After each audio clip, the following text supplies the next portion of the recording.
Really, Dad? Alina's voice was incredulous. Mom's right. You really are an ass. And that was the last thing I heard from my daughter before I hung up the phone. Over the next few days, she tried sending me text messages, but I just deleted them. There were even a couple of voice messages, but I deleted those too after hearing the first couple of words. It was all the same. They were just my ex-wife's words spoken in my daughter's voice. She made her choice 10 years ago and is at peace with that decision. That so-called olive branch was just an insult. She could have taken the whole olive tree and shoved it up her ass. So, I'm Tom Williams. I used to be married to Kaylee Williams. We were married for about 17 years when everything fell apart. Of course, I was blamed for it. That's what happens to innocent pricks in our wonderful divorce courts in this country. Blame the man, and then let the ex-wife get full custody so she can tell the kids what a horrible man their father is. I swear the divorce laws in this country were written by a bunch of man-hating feminists who want to screw anyone with a penis. As I said, we were married for 17 years. We had 2 children, a 14-year-old son and a 16-year-old daughter. I thought everything was going great. I loved my wife, and I was sure she loved me. Our children were smart, athletic, well-behaved, and cute. Alina was a daddy's girl, and Josh was a friendly and athletic boy. I was making decent money as a mechanical engineer, and Kaylee had a good job as an accountant. We both played sports to keep fit, and we were both pretty cute. Like I said, Alina was a daddy's girl to the core. She seemed to idolize me, and I was wrapped around her little finger. She had a good aptitude for math and science and decided she was going to be an engineer like her daddy. She got her driver's license the day she turned 16. Like me, she loved to drive. From the age of 10, she would go to the garage, handing me wrenches while I worked on the various toys I acquired. I am an unabashed tech enthusiast. I like old cars, mostly made by GM, that I can mess around with and collect. She shared that love with me.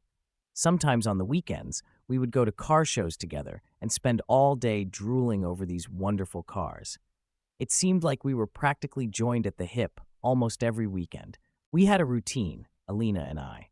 Every Saturday morning, we would grab breakfast at our favorite diner, talk about our plans for the day, and then head to the garage. She was always eager to learn, and I loved teaching her. There was something magical about those moments. The way her eyes would light up when she finally understood a tricky concept or successfully fixed something on her own. It was our little world, one that Kaylee and Josh rarely entered. But as the years went by, things started to change. Kaylee and I began to drift apart. Little arguments turned into big fights, and before I knew it, we were sleeping in separate bedrooms. She became more involved in her work, spending long hours at the office, and I buried myself in my projects and time with Alina. Josh, ever the peacemaker, tried to keep the family together, but even he could sense the growing tension. One day, out of the blue, Kaylee sat me down and told me she wanted a divorce. She said she wasn't happy, that she hadn't been for a long time, and that it was best for everyone if we went our separate ways. I was blindsided. Sure, we had our problems, but I never thought it would come to this. I begged her to reconsider, to think about the kids, but her mind was made up. The divorce was brutal. Kaylee painted me as an absent father who cared more about his cars than his family. She told the court that I was emotionally unavailable, that I spent all my time in the garage while she took care of the children.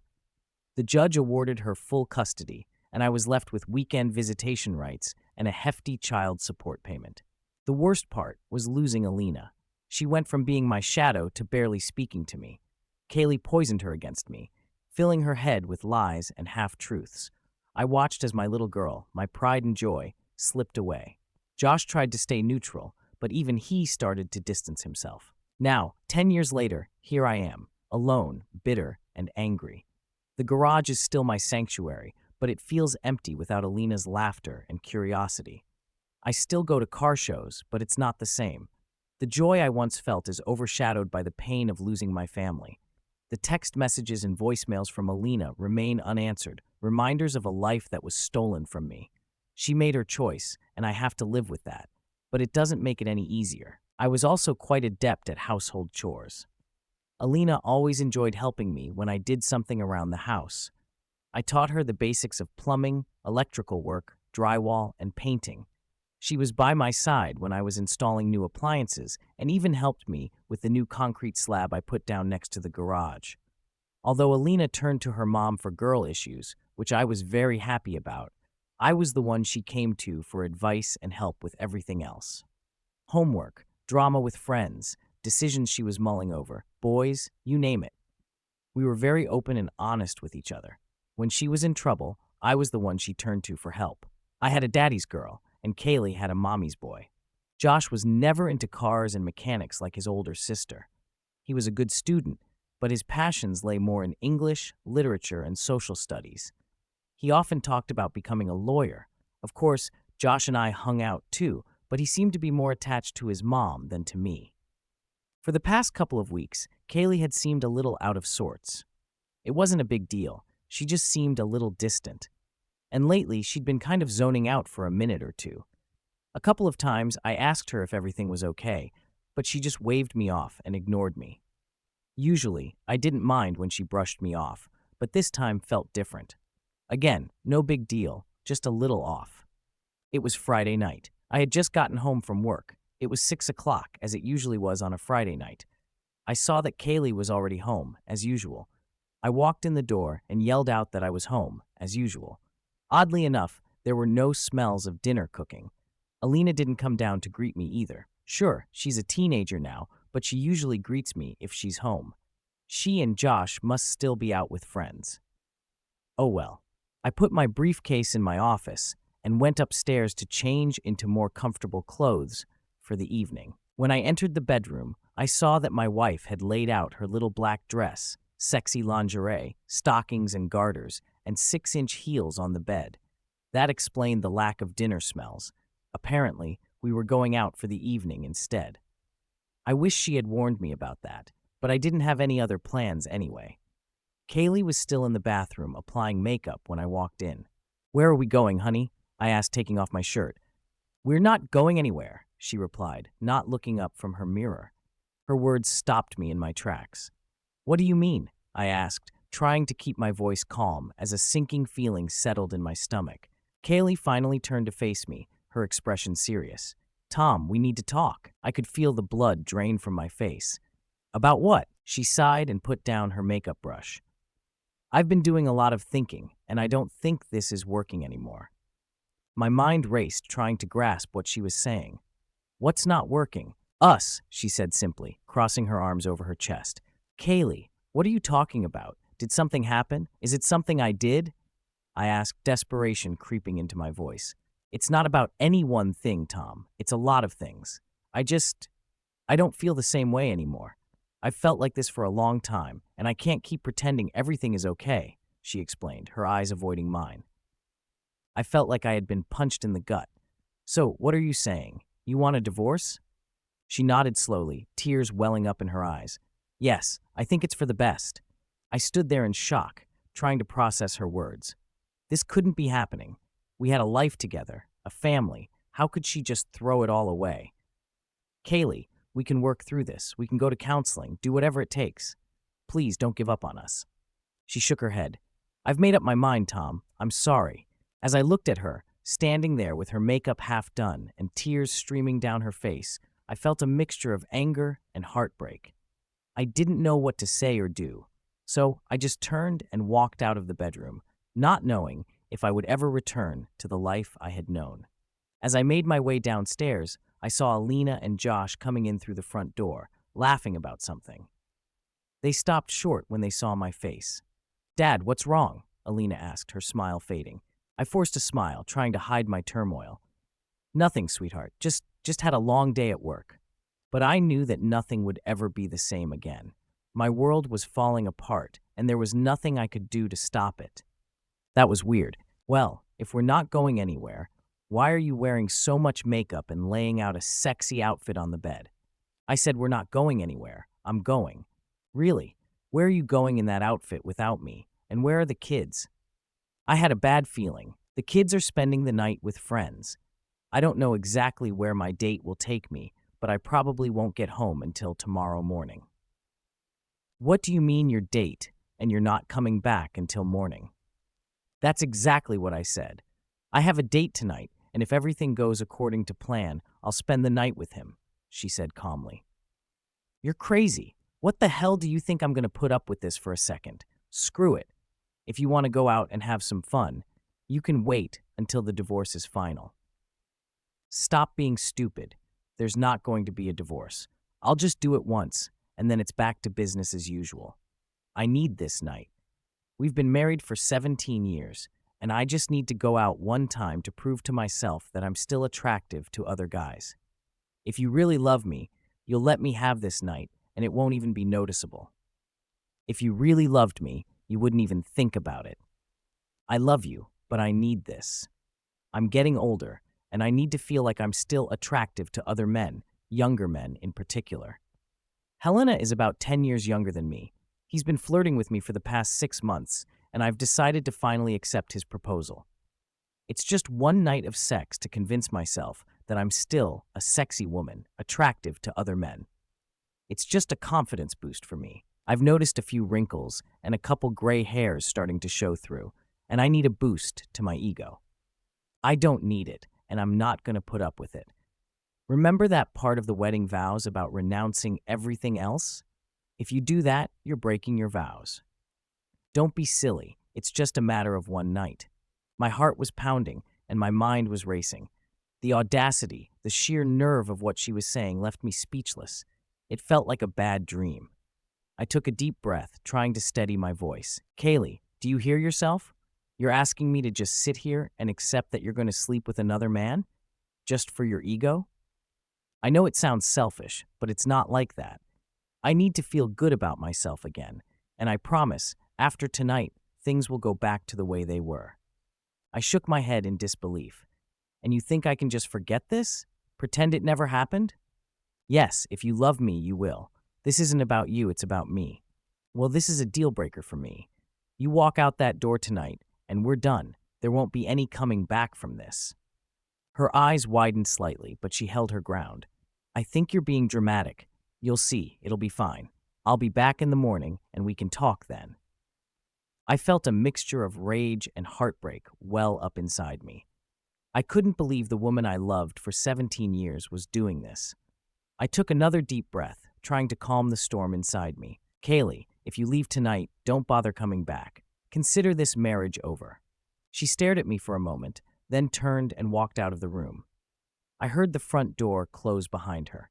I stood there in stunned silence, feeling my world crumble around me. The love of my life had just walked out the door to be with another man, and I knew there was no going back. The life I had known was over, and a new, painful chapter was beginning. After I get home, I'll never do it again, I promise. Are you stupid, or do you think I'm stupid? After you broke the vows you made to me in front of God, family, and friends, do you really think I'm going to believe your simple promise made in private? Simply put, if you go through with this, it's over between us. You're out the door, and I'm going to see a lawyer as soon as possible. Don't be an idiot. There will be no divorce. I'm going to come home and be the loving and devoted wife I've always been. If you try to divorce me, I will fight as long and hard as I can. In the end, you will lose the house, most of your assets, and I will get full custody of the children. Furthermore, I will do everything I can to ruin your dating life and place all the blame for the breakup of the family on you. I will do everything I can to make your children hate you in the end. I was shocked by her words. You claim to love me, and yet you do all this to me. Damn right. I love you, but if you try to divorce me, I will fight you. I don't want to lose you, so I'm just giving you the consequences of your actions. Look, I told you I only need one night to prove that I'm still attractive and sexy. Yeah, what about in a few more years? How about the next time you start thinking you're still getting older and wonder if you can still be attracted to a younger man? I promise that won't happen. And yes, I overheard some gossip. I admit I'm curious, but it's just going to be sex. There will be no love. You have nothing to worry about him taking me away from you. Like I said, it's just a one-time thing to get it all out of your head. Maybe I'll even learn a few things to diversify our sex life. A couple of new tricks will liven up our lovemaking. If you go through with this, I've already told you the consequences of your actions. If you call him right now and cancel, we can go through marriage counseling and try to save our marriage.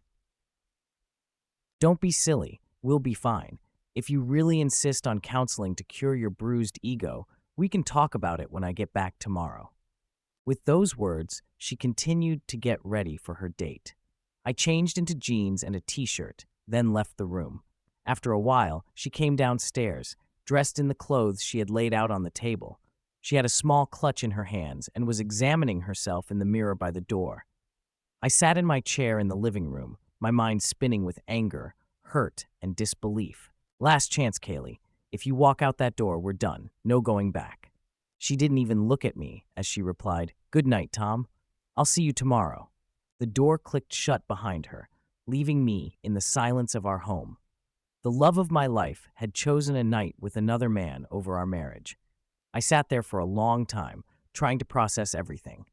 Eventually, I got up, went to my office, and started searching for divorce lawyers online. The decision was made. By the time she came back in the morning, the locks would be changed and her things would be packed. Our life together, everything we had built, was over in one reckless, selfish act. I wouldn't wait for her to come back and pretend everything was normal. I was done being the backup plan, the fool who let his wife walk all over him. That night, as I lay in the guest bedroom, I thought about all the years we'd spent together, the good times and the bad.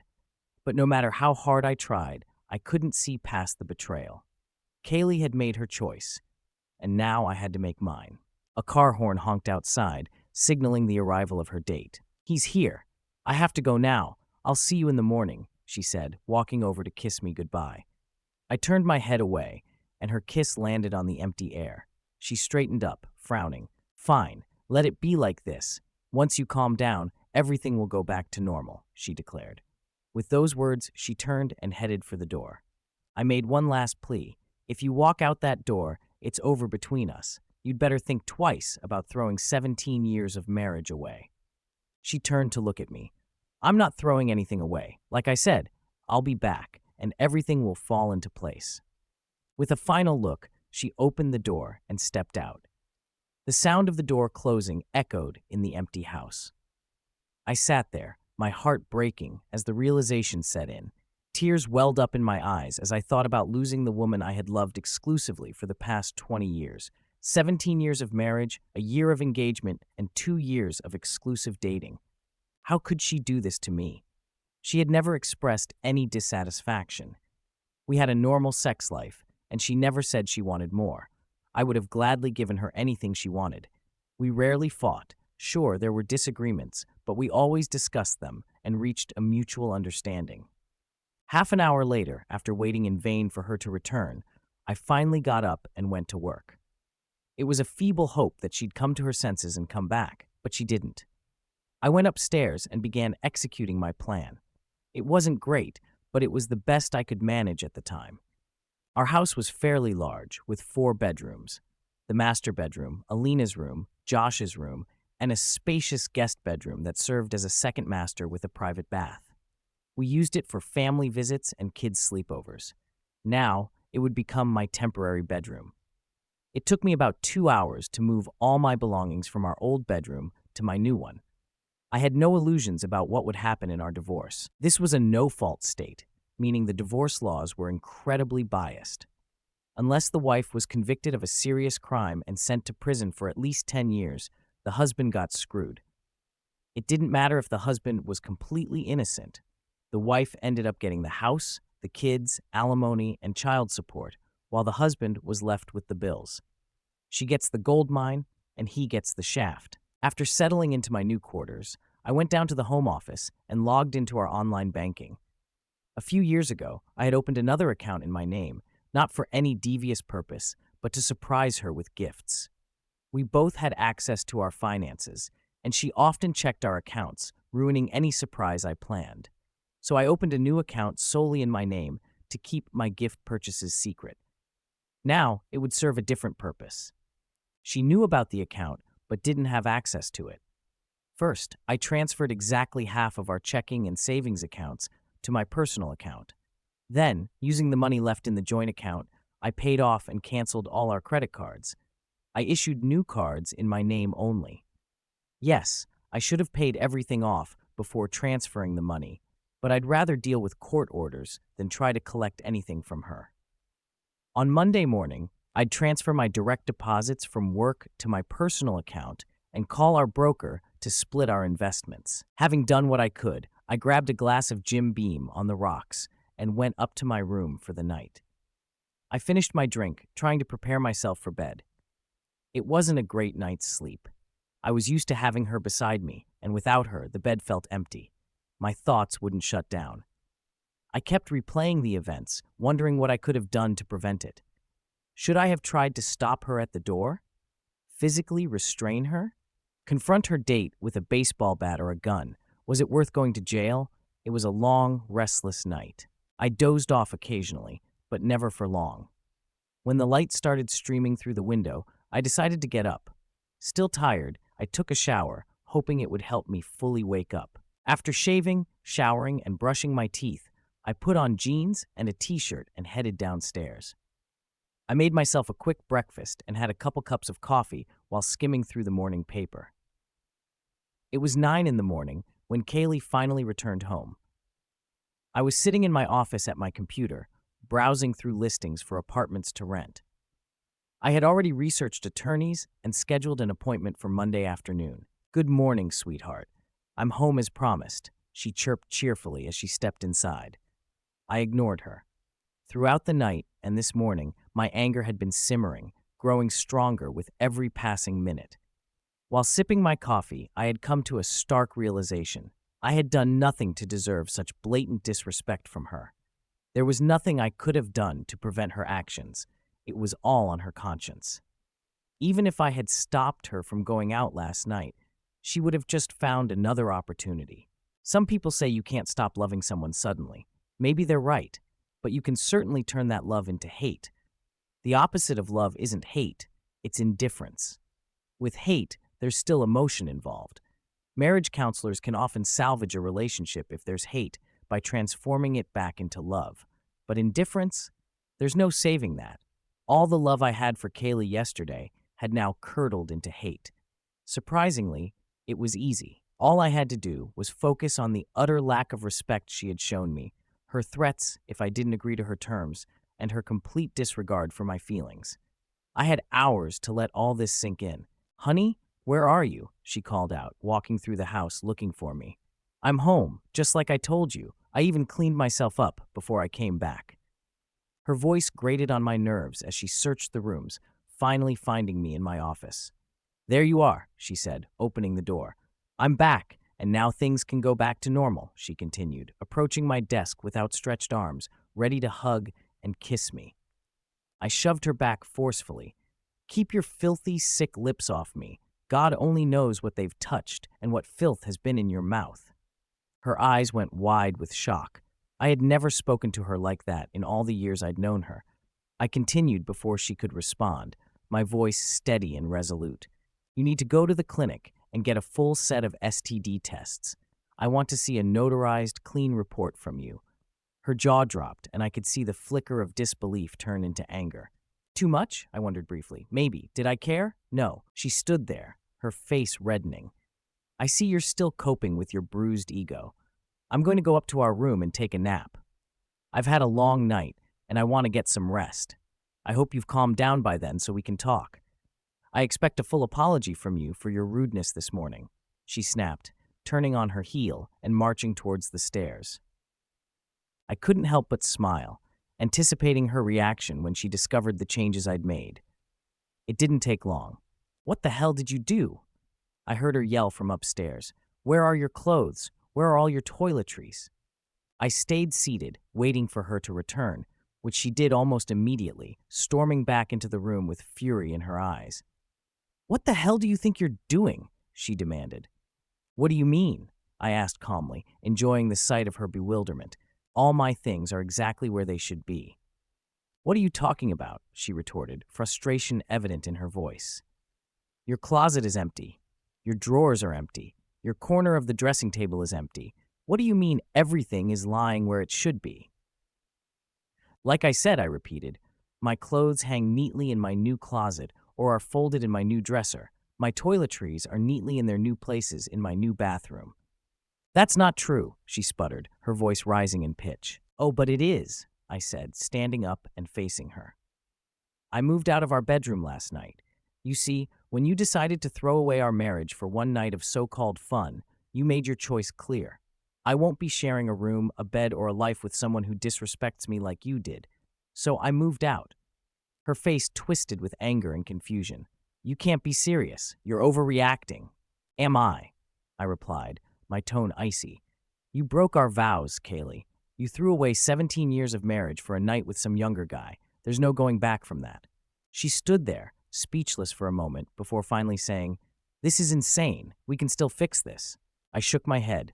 No, we can't. The trust is gone, and without that, there's nothing left to fix. Now, if you'll excuse me, I have things to do. I walked past her, feeling a strange sense of liberation as I left her standing there, stunned and silent. I'm not lying, I said firmly. I was in the bedroom with my mom and Kaylee, so as I closed the door to my room, I made sure it was noisy enough for her to hear. I locked the door and then slid a chair under the handle for good measure. As I was getting ready for bed, I heard her trying the knob and then knocking. She tried to get me to open the door for about 5 minutes, but then gave up. The next morning, I woke up early. I decided that today was going to be a soccer day. There were 3 games scheduled, morning, afternoon, and evening, and I planned to watch them all. Sure, there were things to do this weekend, but I decided to ignore them. Screw it, I'm not going to live here for long, so Kaylee can just delegate it to someone else. I had already drunk almost all of my coffee and was getting ready to make an omelet for breakfast. I was just finishing mine when Alina came into the kitchen. Hi, sweetie, omelet, I asked. Sure, Dad. Thank you, she replied, taking her juice and sitting down at the table. A few minutes later, Josh showed up. I told him I would cook his as soon as I was done with his sister's food. Alina ate her omelet while I cooked Josh's. I heard Kaylee in the hallway, so I poured the last cup of coffee into my glass and turned off the kettle. She walked in, shuffling, took a cup from the cupboard, and looked at the empty pot. You couldn't even leave a cup for me. She stared at me. The pot is right here. You know how to make it, I replied nonchalantly. Never mind, she muttered. So you're making scrambled eggs? Made them, I said.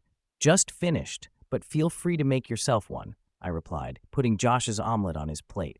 I had used the last of the ingredients, and I even put all the ingredients away already. To hell with her. After taking care of the kids, I walked out of the kitchen. It was just before noon, and I was sitting in the living room watching the morning game. Kaylee walked in with a plate and a bottle of beer. She set everything on the coffee table in front of me. I brought you lunch and beer, so you won't miss any games, she said cheerfully. Without looking at her, I kicked the plate and bottle off the table and onto the floor. She stood there with her mouth open in shock. At that moment, the commercial came on, and I got up, walked to the kitchen, and got myself a beer.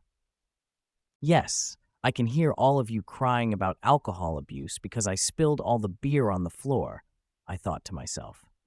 But I wasn't going to drink any of the stuff she brought me, so it would have been a waste anyway. No, I didn't clean up after her. She brought it in unwanted so she could clean it up herself. I didn't care if she stained the carpet. I wasn't planning to live here long anyway. We need to discuss this, Kaylee began. Shut up, game's on, I replied, not even looking her way. For God's sake, you need to do something about your attitude. The kids have already noticed. By all means, I'm sure they'll notice when I move out anyway. Oh, calm down. You're not moving out, and there won't be a divorce, she insisted as she walked away. Closer to noon, it started. At least, they were kind enough to wait until after the break. Alina and Josh entered the room together and sat down on the couch facing me. Dad, what's going on between you and Mom? Alina started. Well, now you might know. Your mom and I are getting a divorce. It has nothing to do with either of you. We both love you. This is just between me and your mom. But why? Asked Josh. Because your mother did something I just can't accept. She did it even after I told her how I felt about it, but she did it anyway. She's not remorseful about it one bit. You mean when she went on her date Friday night? Asked Alina. You know about this? I was surprised. Well, yeah. Mom told us you weren't thrilled about it. So you know she cheated on me. No, she didn't. She said she told you about it beforehand, so it wasn't cheating. She didn't sneak behind your back to do it, and that was the only time she did anything like that, Josh explained. Yes, Dad. Besides, it was just one night out of the 20 years you dated and were married. She said that if you really loved her, you would have just let her have that night and moved on with your life, Alina added. Frankly, I was shocked. I was also hurt that my daddy's girl didn't even bother to understand my position. She took her mother's side and didn't even want to hear my point of view. Really? How about if she really loved me, she wouldn't even consider having sex with anyone else? Come on, Dad. It was just once, and she promised she'd never do it again. Okay, then let's discuss her promises. A little over 17 years ago, she made a solemn vow to me. She made that vow in front of God, our families, and friends. She vowed to leave everyone else behind. There were no exceptions to this vow. The duration of this vow was limited to till death do us part. In case you haven't noticed, none of us are dead. If she can so easily break this solemn vow made in public, how can I trust the promises she makes to me in private? Yes, but you also vowed to be there for her in good times and bad, Josh interjected, attempting to argue. That's right. The problem is that your mother, in breaking her vow, broke the contract and released me from my vows. Well, we just don't understand why you would want to break up your family over one single night, Alina said, her voice tinged with desperation. Why are you saying I'm destroying the family? Why am I being blamed for what she did? Mom's not going to leave. She wants to put it all behind her and move on. You're the one leaving and making a big deal out of it.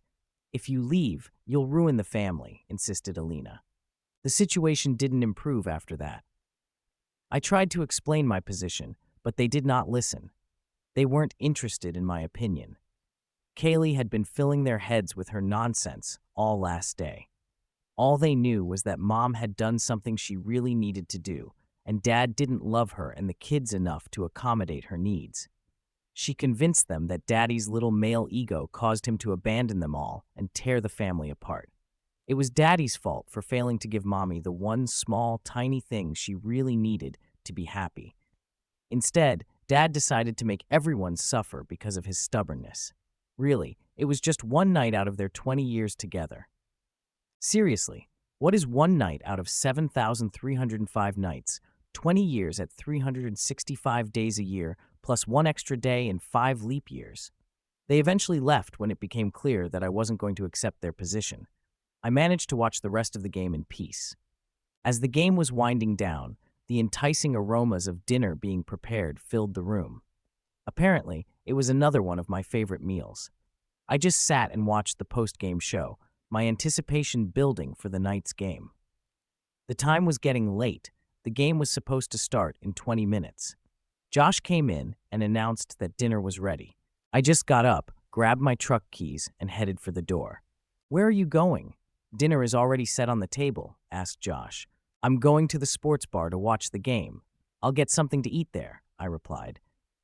But Mom fixed. "I'll be back after the game. I'll probably stay for a while after it's over, though." I sat at the sports bar after the game. They served a really good burger with seasoned fries, and the beer was pretty good too. I only had one beer per quarter, so it was enough for me to drive. Besides, it was only 5 minutes from home. When I got back, everyone had already gone to bed, so I just went to my new bedroom, locked and bolted the door, and went to bed. The plate and bottle on the coffee table had been cleaned up by the time I got home, which made me smile. Monday morning, I got up early and was out of the house before everyone was even up. The first thing I did when I got to the office was call my broker. I explained that I was going through a divorce and wanted him to split all of our investments in half. He created a new account in my name only and transferred half of our investments into it. Next up, human resources. I removed Kaylee's name from my retirement account and asked them to put Alina and Josh as my heirs. I also gave them my new bank account information so they would redirect my paycheck there. Lastly, I informed my boss that I was going through a divorce, so I would need time off to meet with my attorney, attend court dates, meetings, etc. He was supportive and understood my situation. My lawyer confirmed what I already knew. There was a small chance of getting custody, but it all depended on where the children wanted to live. They were old enough for the court to seriously consider their wishes. Based on my conversation with them yesterday, I wasn't going to count on that. As the days went by, the tension in the house was palpable. Kaylee continued to act as if nothing had changed, preparing meals and trying to engage in small talk. Alina and Josh followed her lead, giving me disappointed looks whenever we crossed paths. They had firmly taken their mother's side, believing her version of the events. But I was resolute. I had made my decision, and I knew that there was no going back. One evening, a few days later, Kaylee attempted to have a heart-to-heart talk. "We need to talk about this," she said, sitting across from me at the kitchen table. "There's nothing left to talk about, Kaylee. You made your choice, and now I'm making mine." "But it was just one night," she pleaded. "Can't you see that? Can't you see how much you're throwing away over one mistake? It's not just about that one night. It's about the vows you broke, the respect you lost, and the trust that will never be the same again. You threatened to ruin my life if I didn't let you have your way. That's not love, Kaylee. That's manipulation." Tears welled up in her eyes, but I stood firm. I had spent years loving her, giving her everything I had, and this was how she repaid me. I couldn't let myself be walked over any longer. The days turned into weeks as the divorce proceedings moved forward. The kids were still distant, but I hoped that, in time, they would understand my side of the story. It hurt to see them caught in the middle, but I couldn't stay in a marriage built on lies and betrayal. Eventually, the day came when the divorce was finalized. The house was sold, and the proceeds were split between us. I found a new place, a small but cozy apartment where I could start fresh. It was a new beginning, a chance to rebuild my life on my own terms. As I settled into my new routine, I felt a sense of peace that had eluded me for a long time. The pain of the past was still there, but it was no longer a weight on my shoulders. I had made the right decision, and I was ready to move forward. "Be the loving husband he always was. I'd try to understand," she replied, her voice wavering. "Really? You think you could just overlook such a betrayal?" I asked, shaking my head in disbelief. "Well, that's the difference between us, Alina. I believe in trust, respect, and loyalty. When those are broken, it's not just a little thing you can sweep under the rug." Alina looked down, biting her lip, as if she wanted to argue but couldn't find the words. She finally turned and walked out, leaving me to finish my sandwich in peace. The rest of the week went by in a blur. I was busy with work, finalizing my move, and dealing with the lawyer. Each night, I returned home to a cold and silent house, ignoring the glares and whispers from Kaylee and the kids. By Friday evening, everything was packed. I had hired movers to help me with the heavier stuff, and they were scheduled to come early Saturday morning. As I looked around the room one last time, memories flooded back. This had been my home for years, a place filled with laughter and love. But now, it was just a reminder of betrayal and heartache. Saturday came quickly. The movers arrived on time, and I directed them to my room and office. Kaylee watched silently from the kitchen, her face pale and drawn. Alina and Josh were nowhere to be seen. I figured they wanted to avoid the inevitable confrontation. By mid-afternoon, everything was in my new apartment. The thrift store furniture fit surprisingly well, giving the place a cozy, lived-in feel. I spent the rest of the day setting up my office and arranging my things.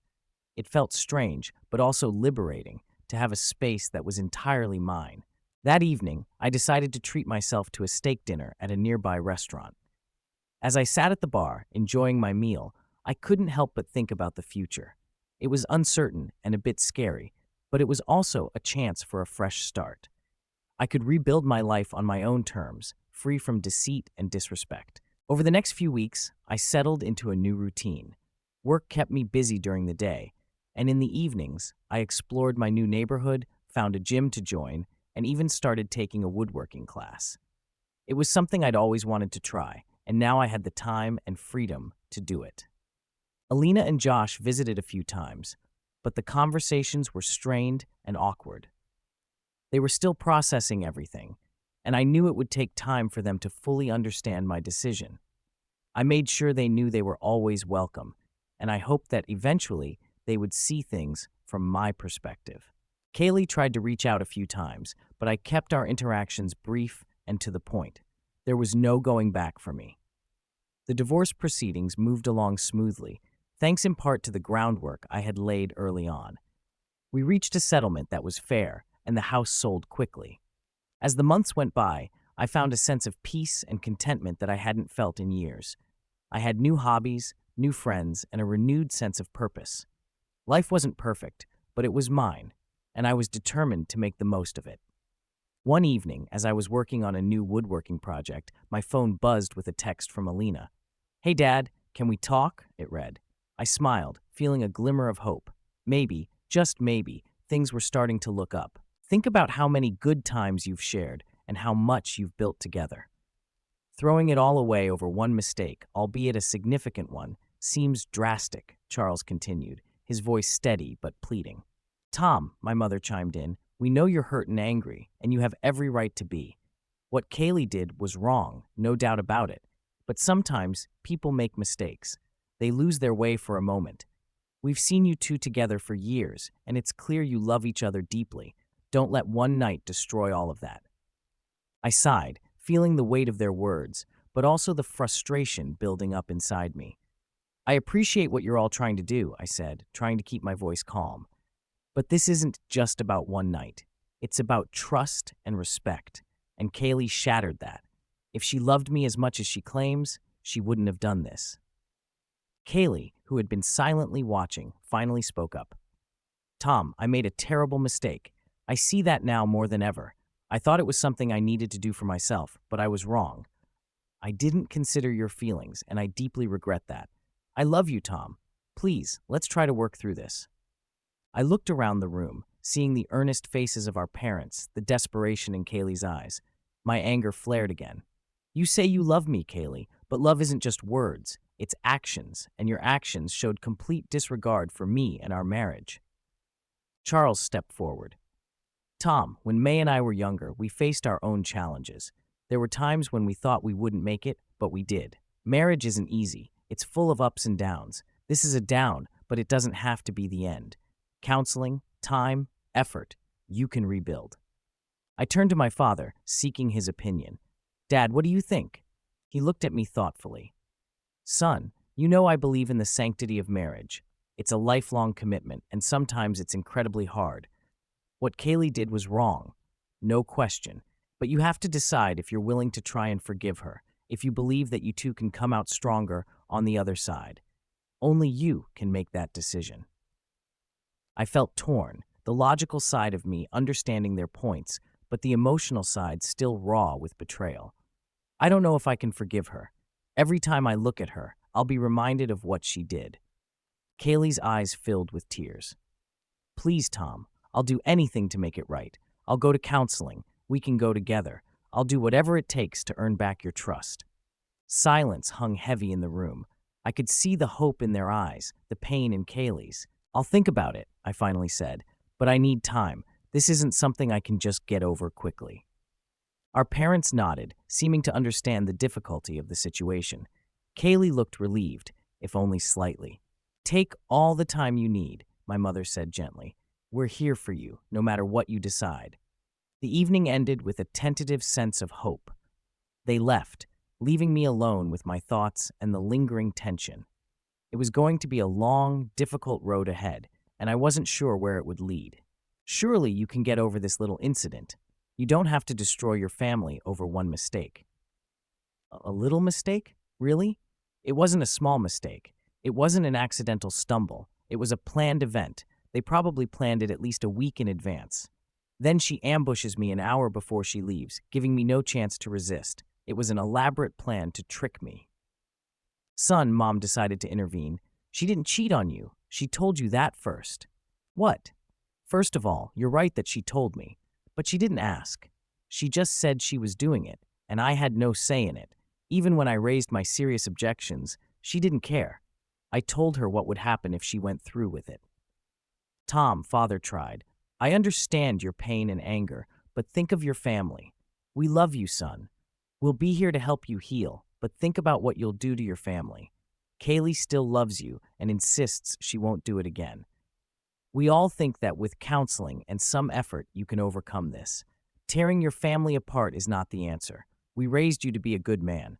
You need to man up and keep your family together. Don't do something stupid that will end up hurting your relationship with your family. Think of your mother and me. These are our grandchildren, and we will do whatever is necessary to keep a relationship with them."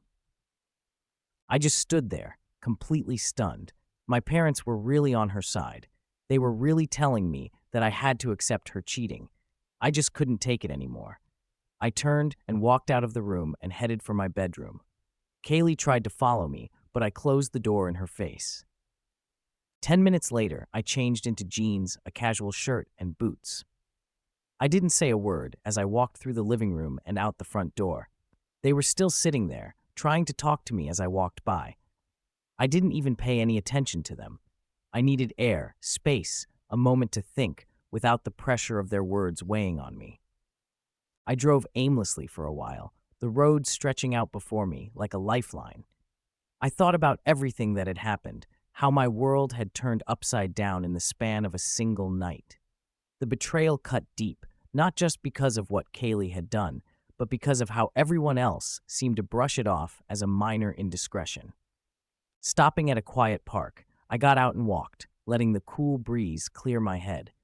The trees whispered above, and the distant sound of children playing reminded me of what was at stake. But how could I stay with someone who had so blatantly disrespected our marriage? How could I just man up and pretend everything was okay? After what felt like hours, I returned to the car, the weight of my thoughts heavy on my shoulders. I knew I couldn't avoid the confrontation forever, but I also knew I needed to stand my ground. This wasn't just about one night. It was about trust, respect, and the vows we had made to each other. I drove home with a resolve hardening within me. This was my line in the sand, and I was prepared to defend it. I just walked out the door, got in my truck, and drove to the sports bar to get some dinner and a few beers. Luckily, the house was quiet and dark when I got back about 4 hours later. Thursday and Friday went the same way. I completely ignored Kaylee, and my kids were still mad at me. I was surprised that Kaylee still hadn't noticed that the credit cards were no longer working. I'm sure when she goes shopping on Saturday, she'll realize it. It was Friday night. I had been home for about an hour. I was sitting in my office, going through my things, and deciding exactly what I would take tomorrow and what I would take later. Kaylee opened the door and walked in. She was wearing a see-through nightgown, stockings, garter belt, and heeled shoes.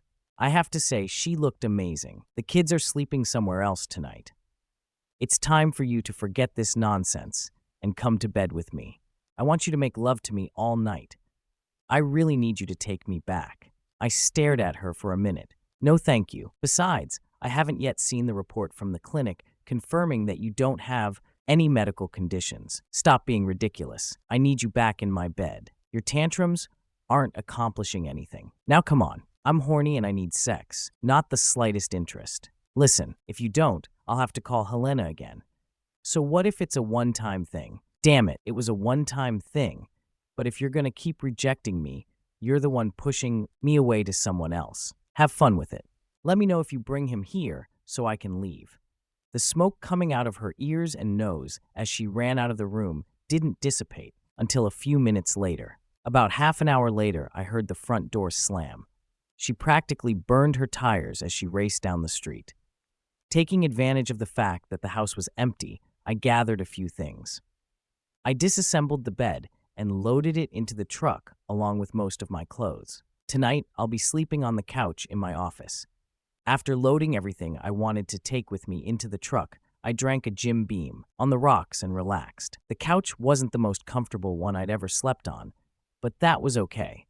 Early the next morning, I was at the leasing office to get the key to the apartment. It took me a little while, but I managed to get everything out of the truck and into the apartment. Fortunately, a couple of friendly neighbors helped me. When I got back, no one was home yet, so the neighbor's teenage son helped me load the desk and office furniture. The computer, printer, and accessories went into the cabin. I looked back at the living room and thought, screw it, I'll take the chair too. I guess either no one came home until tonight or no one bothered to look in my office or spare bedroom. I'm surprised they didn't notice the chair was missing. It was early evening when my phone rang. Seeing that it was my daughter, I answered it. Daddy, where are you? I'm home, honey. No, it isn't. Your office is cleaned out. The bed and dresser in the spare bedroom are gone, and your chair isn't in the living room. Besides, I looked everywhere and you're not here. Besides, your truck is gone. You're right. I'm not there. I'm at home. I don't live there anymore. I've moved into an apartment for now. Maybe after the divorce, I'll buy another house, but this one will do for now. Geez, Dad, I can't believe you're acting so stupid. I thought you loved us. I love you, sweetheart. Always have and always will. Just not so much that you won't leave us. I'm not leaving you. You'll still be able to see me as much as you want. I will still take care of you and your brother. You abandoned us. You abandoned us, and you're destroying the family. Your mother is the one who destroyed the family. I told her this is what would happen if she went on that date, but she did it anyway. But she thought you loved her enough to get over it.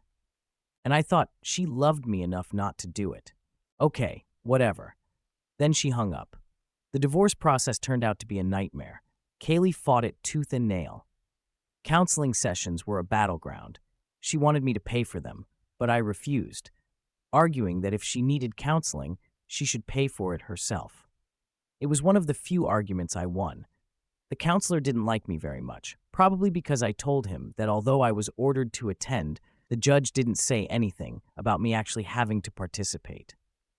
I endured all 12 sessions before the counselor finally gave up. Kaylee fought over everything, even the most trivial items. That worthless, funny poster in the garage that she absolutely despised suddenly became something she just couldn't live without. The Bud Light can I had kept in my office since college?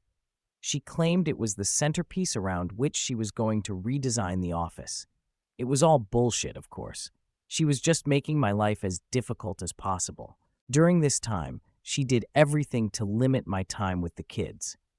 Eventually, the judge granted the divorce. I had to keep paying half the mortgage, and of course, she kept the house. Child support was set at $2,000 a month, and I got visitation rights every Wednesday night and every weekend. What really pissed me off was the $1,000 a month for 5 years of spousal maintenance, which would be canceled if she remarried during that time. I wasn't going to hold my breath. I found out that she had moved Helena in with her before the divorce was even finalized. Half of my paycheck went to her. I cashed out some of my investments and bought a small house that was in dire need of renovation. At least I got it cheap, even on a quarter-acre lot. Fortunately, I was able to retrieve all my tools from the garage a week after moving in. I refused to even discuss them during the divorce. Most of them I had owned before we even met. When she pushed, I countered by talking about all of her jewelry, expensive clothes, and shoes. The house I bought had electricity, gas, and running water. The roof and walls were standing. That was enough for me. I moved in and started working on it in the evenings and on weekends. Visitation was supposed to be my right, but it turned into a goddamn disaster. Kaylee did everything she could to prevent it. The kids were always busy or away with friends, conveniently on my weekends, never hers. Oh, Kaylee has dance practice on Wednesday. Josh has an important test on Thursday and needs to study for it. The few times I was able to visit the kids, they treated me with hostility. They still blamed me for everything, despite my efforts to explain my side of the story. Kaylee had thoroughly poisoned their minds against me. After the third time, they bluntly told me they didn't want to see me anymore. Forcing them to see me would only cause more resentment. I sent them gifts, cards, and letters for birthdays and Christmas, but they all came back unopened. I continued to send monthly checks, which were always cashed, but I never heard a word from them. Graduation? I guess they graduated, but I didn't hear anything about it. I sent a registered letter letting them know about the college funds I had set up for them. The response was a curt, "No thanks." Kaylee had succeeded in turning my kids against me, just as she had promised. I focused on work and renovating the house. I didn't go anywhere or do anything. It's amazing how much money you can save when you live like a hermit. One day I called my mom. "Hi, Mom," I said when she picked up the phone. "Tom," she answered cheerfully. "How are you?" "Things are going well, as you'd expect. Anyway, I haven't heard anything about Thanksgiving. Are you going to have it again this year?" There was silence on the other end. "Mom, are you still there?" I asked. "Huh? Well, that's a little awkward. Yeah, we're going to have the party, but Kaylee, her parents, and the kids are coming. She's also bringing the new man in her life. We just felt that your presence here would be too awkward for everyone. After all, the kids are still mad at you for leaving them, and your being there with Kaylee and her new man would only stress everyone out," my mom explained. "Seriously, Mom? You're ditching your own son for Thanksgiving and inviting my ex-wife and her boyfriend instead? We want to maintain a close relationship with our grandchildren. Besides, this is your fault. You should have been working to keep the family together, not tearing it apart. How about you come visit us on Christmas Eve? Your father and I will spend Christmas Day at Kaylee's house, but we can celebrate with you the day before." "Whatever," I muttered, ending the conversation. I spent Christmas Eve at home watching Die Hard and ignored the numerous calls and text messages from my mom wondering where I was. I wasn't in a holiday mood. I was just looking at the packages I sent to my kids a week ago. Yesterday, they were returned to my doorstep. 5 years later, I received a wedding announcement. Kaylee had married Helena the weekend after I paid my last installment of maintenance. Bitch. Josh had turned 18 a year earlier, so I was done with child support. I was now completely free of my ex-family and obligations to them.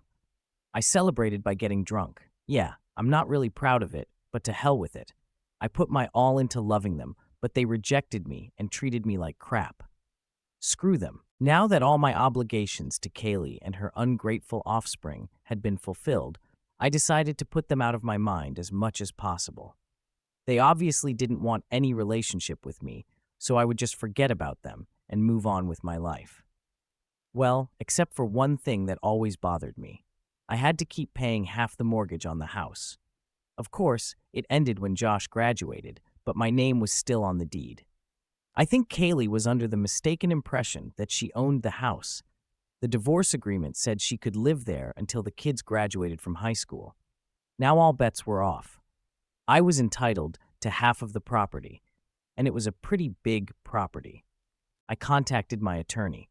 To start with, when we got divorced, the house was appraised at about $300,000, and the equity was about $200,000. That was 5 years ago. Since then, we had been paying our mortgage faithfully, and property values in our area had increased significantly. After doing a little research online, I calculated that the appraised value was now about $500,000, and the equity was $450,000. Yes, we only had $50,000 left on the promissory note. Why did I do it? Well, for the money, of course. Who couldn't use an extra $250,000? Besides, it would piss Kaylee off. She adored this house, and having to give me a penny for anything made her furious. I was eager for any payback for what she'd done. It would also reimburse me for all the house maintenance and mortgage payments I had to make for her. The call came about a week later. "Tom, what the hell is going on?" Kaylee demanded. "Well, Kaylee, not much going on around here. Just working and fixing up the house I bought. What's going on with you? I have to admit, I'm surprised you called to see how I'm doing. After all, this is the first time you've spoken to me since the divorce." "You asshole. I'm not calling to find out how you're doing. I'm calling to find out why the realtor came to my house to look at it and get my signature on the sales contract." "Oh, that. Well, that should be clear. Since both our names are on the title, she'll obviously need your signature for the sale." "What sale? I love this house and I'm not going to sell it. Then when can I expect a check from you for my half of the capital?" "Nice try. I got the house in the divorce." "No. You only got to use the house until Josh graduated from high school. That happened last month. Now we can either sell it and split the proceeds, or you can buy out my half. If you think I'm going to give you $100,000 for a house I own by right, you're out of your mind." "Well, that proves I'm not crazy. I'm not asking for $100,000. You could have done that 5 years ago. Now, with the property value increase, I'm asking for $250,000. Pay me my share, or we sell the house. Your choice, Kaylee. Now, since the equity in the house is about $450,000, my half is $225,000. But considering all the luxurious furniture you insisted on, Let's just round that amount up to $250,000. You're insane, Kaylee retorted. I'm not giving you a dime. She slammed the phone down. I couldn't help but laugh when she hung up on me. Yes, my lawyer would get his cut, but it was worth it to see her face a couple of months later when the judge ruled in my favor. I even managed to convince the judge to make her pay for her own legal fees and cover mine for dragging us to court over something that should have been settled out of court. The house appraised for even more than I had estimated.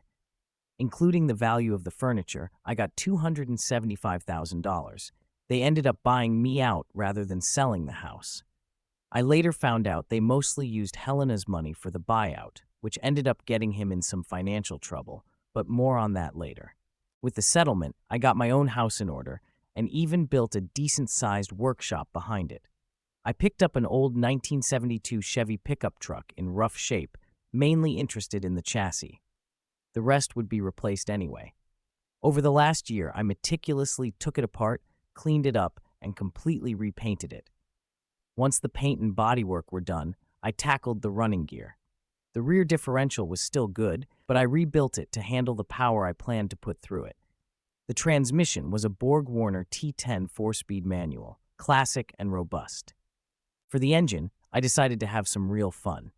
Since it was just a toy and not for everyday driving, I went big, a 47 big block. I found one online at a parts depot, bought it, and had it shipped. Once it arrived, I put it on the stand and started the teardown. I sent it to a machine shop for boring the cylinders, balancing the connecting rods, and cam work. I added a new forged crankshaft, 10-1 pistons, and a hefty cam. The heads were ported and polished, with double spring valves installed. And of course, a supercharger to top it all off. The finished product was a beast. I chromed the valve covers, polished the aluminum on the supercharger, and used steel-braided hoses. It was so shiny under the hood that you practically needed sunglasses to look at it. The first time I took it out on the road, the sheer power almost caused me to wreck it. But that truck was a labor of love and a symbol of my newfound freedom. The roar of the engine, the gleam of the chrome, and the wind rushing past as I drove, all of it reminded me that I had survived the storm and come out stronger. Sure, the journey had been rough, but I was finally back on my feet, ready to enjoy life on my own terms. I was driving down the highway and decided to punch it. Big mistake? The rear tires blew out instantly. I barely managed to keep the car in a straight line before I let off the gas. Note to self, take it slow on the gas pedal. After that, I started driving more carefully. A few weeks later, I saw an ad for a car show open to the public. Thinking it would be fun, I filled out the form and paid the entry fee. When the day came, I loaded up the '72 Chevy and drove to the park. I registered and got my spot. As I was setting up my car, I noticed a very nice 1968 GTO parked next to me. I set up my shade structure in the area behind the truck. A couple of chairs and a cooler completed my setup. Then I noticed two attractive redheads setting up chairs behind the GTO. Yes, I said redheads, plural. There were two of them. One looked about my age, and the other was around 10 years old, probably still in school. There were two very important things I didn't notice. I didn't see a man with them, and I didn't see anything on the third finger of the older woman's left hand. Naturally, I took a closer look. "Good morning. I like your car," I said cheerfully. They both looked up from their tasks. "Hi, thanks. I like your truck too," the older one replied. "Thank you. Have you been to many of these events?" "This is my first one. I mean, I've been to car shows before, but only as a spectator. This is the first one I'm participating in. My name is Tom, by the way." This is the third time my daughter and I have participated. My ex has hosted it several times before. I'm Ella, and this is my daughter, Jenny. "In that case, when you're done, why don't you two join me in the shade? I have a cooler full of drinks, and I could use any information about these shows I can get." We ended up spending most of the day together.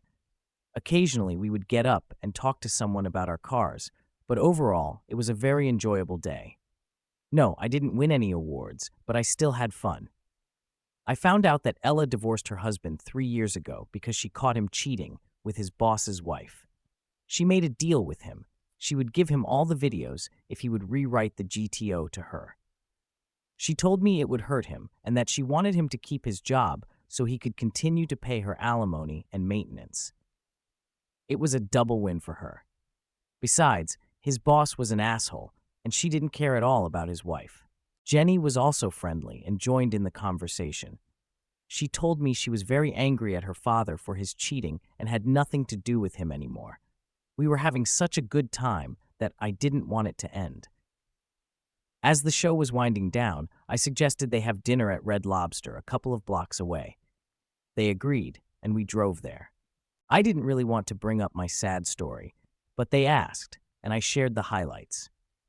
I told them that my kids had sided with my wife and no longer had anything to do with me. You mean she cheated, and your children blame you for divorcing her?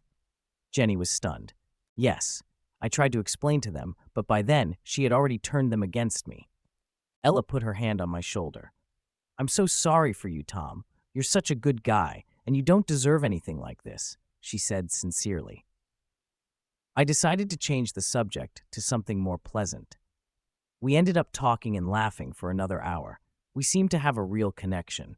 We exchanged numbers, and Ella agreed to meet me again. As they were leaving, I saw Jenny smile broadly at me, wink, and give me 2 thumbs up. I realized she didn't mind me seeing her mom again either.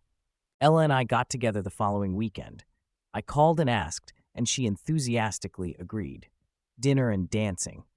I kissed her on the cheek as I walked her to the door. As I turned to leave, I saw a red-haired teenage girl in the window, smiling and giving me 2 thumbs up. After 2 more dates, I invited them both over to my house and cooked them dinner. After my divorce, I had learned how to cook pretty well, thanks to Food Network, a few YouTube videos, and a lot of trial and error. We had a wonderful evening, and I realized that maybe, just maybe, life was starting to look up again. My lasagna turns out really good, so I decided to go with that for dinner. They seemed to love it, and I caught Ella telling Jenny that my house definitely needed a feminine touch. I couldn't agree more if they'd asked. The following weekend, they invited me over. Ella's cooking made my feeble efforts look pathetic. Even Kaylee, my ex, couldn't hold a candle to Ella's culinary skills. I couldn't help myself. I kept eating and finally had to apologize for making a pig out of myself. They just laughed and said it was the biggest compliment you could give a woman who loves to cook. Ella mentioned that Jenny was almost as good as she was in the kitchen. 2 weekends later, I took Ella out to dinner and then to a dance club. We had been dancing for a while when a slow song came on. We pressed against each other, swaying to the beat of the music. We had already shared some passionate kisses a few weeks ago. She leaned over and whispered in my ear, "Take me home." Honestly, I was surprised. I thought we were having a great time, and now she wanted to go home. I pulled back to look at her. She must have seen the look on my face and started giggling. "Oh, you silly man, I meant take me to your house." Luckily, I had my regular truck and not the 72. I'm not sure I could have kept the tires on the road if I had driven home in that beast. So, I took her home, and we spent the night together. I made her breakfast the next morning before driving her home. As I left, I got another double thumbs up from Jenny through the window. A few months later, I asked Ella to marry me, and she said yes. We had a simple ceremony in front of a judge. Ella and Jenny moved into my house right after the wedding. Jenny even started calling me Daddy. Life was wonderful. Sure, there were disagreements, and sometimes Jenny and I clashed. She was a teenager after all, and I was the authority figure. But she respected me, and her mom loved me as much as I loved her. About a year later, I received an unexpected call from a number I didn't recognize. "Hello," I said, picking up the phone.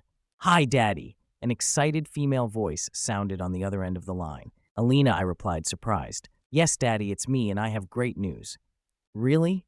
It's so good to hear from you," I said, hoping she was reaching out to repair our relationship. "I'm getting married," she announced. "That's wonderful, honey. I'm so happy for you. Anyway, I want you at my wedding," she said, her excitement palpable. "Of course," I replied, thinking about how much it would mean to walk her down the aisle. "I've also organized a wedding fund for you," I added. "Oh no," she interrupted. "Helena is paying for the wedding, and he'll be walking me down the aisle. Besides, since it will be very awkward for you and Mom to sit together, you won't be sitting in the front pew." but I really want you to be there. Really, Dad? Mom's right. You really are an ass. Click. And that was the last thing I heard from my daughter as I hung up the phone. Well, so much for any chance of a relationship with my ex-daughter. I'm pretty sure we'll never have a relationship with Josh either, I thought, feeling the sting of her words. They still blamed me for what their mother had done. I put my phone away and headed to the garage. Instead of wallowing in sadness, I'd get to work on the 1963 Chevy pickup I'd pulled out of the field a couple of months ago. It didn't need to be as radical as my 72. I wanted it to be more drivable. I rebuilt a 350 engine that was only slightly more powerful than the standard engine. I didn't even notice Jenny slip out from around the corner and grab my phone. I didn't even know she was home. Meanwhile, Alina was seething. I was so angry at my father. I tried to get through to him, and he had the nerve to talk to me like that? It's his fault our family is falling apart. I tried to be nice and invite him to my wedding, and he just threw everything back in my face. I was hoping he would finally take responsibility for what he did to our family. Her phone rang, pulling her out of her thoughts. She didn't recognize the number, but there had been a lot of calls like that during the wedding planning. Hello, hi, is that Alina Williams? Yes, what can I do for you? You can stop calling my dad and being a cast-iron bitch to him. He's the best man I've ever known, and he doesn't deserve to have a spoiled, ungrateful brat like you calling him and reminding him of the pathetic excuse for a family you are. You and your mother are a waste of oxygen. Who the hell are you? My name is Jenny Williams. I'm your sister. My mom married your ex-dad, and he adopted me. I love him with all my heart, and it would never occur to me to show him any disrespect or dishonor. You are an insult to daughters everywhere. I know all about what happened. Your mother went on a date, completely disrespecting her husband, and slept with another guy. The saddest thing about all of this is that you don't seem to mind. Let me tell you, my biological father cheated on my mom, and she didn't hesitate to kick him to the curb. You can rest assured that if my mom had ever cheated on my dad, I would have helped him throw her out with the rest of the trash. Yes, even though he's not my biological father, he's the most decent, caring, compassionate man I have ever met. I'm thinking of sending your whore mother a card thanking her for being such a fool to let him go. If it wasn't for her stupidity, I wouldn't have the wonderful father I have now. Oh, and you can also tell your grandparents that they have another granddaughter, but I have no desire to have any relationship with someone so despicable as to reject their own son for a cheating whore and her traitorous offspring. And one more thing, when you say your mock vows, look into your husband's eyes and think about when he decides to cheat on you. When he does, call me and tell me about it so I can laugh at you. Have a shitty life, sis. She hung up, leaving Alina staring at her phone in shock. First, she was surprised to learn that her father had gotten married. You'd think he would have at least sent his kids an invitation. Then she found out that she now had a younger sister as well. A strange thought occurred to her. She couldn't shake the feeling that Jenny looked a lot like how she used to before Mom told Josh and her that Dad was leaving and was going to tear the family apart over one insignificant little thing. At first, Alina thought that Dad must have had a very good reason for leaving and figured she could probably live with him instead of Mom. But then Mom explained that she was feeling fine and that she just needed this little thing to restore her confidence. After all, it was just one short period of time compared to how long they had been together. Besides, Mom was willing to stay together and work things out. Dad was the one who was pig-headed and wouldn't even try. He was the one who had separated them. Alina couldn't believe how rude Jenny was to her. She wouldn't even give her a chance to explain that Dad was the one who abandoned them and that Mom was trying to move on. It was just a one-time event that shouldn't have ruined everything.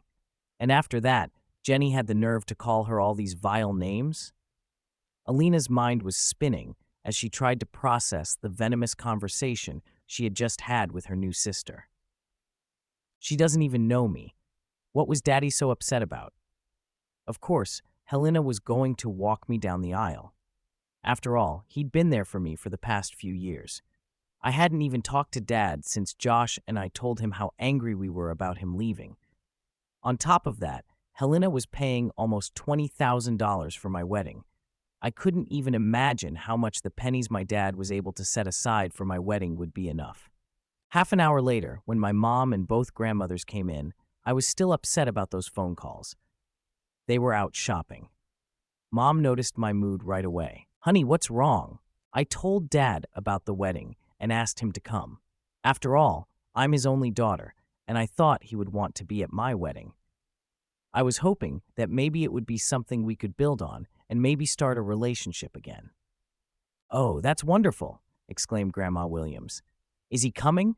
We haven't heard from him since he called about Thanksgiving a few years ago." I sighed. "No. He got mad when I told him that Helena was going to walk me down the aisle and that I thought it would be too awkward for him to sit in the front pew with Mom and Helena." "That's too bad.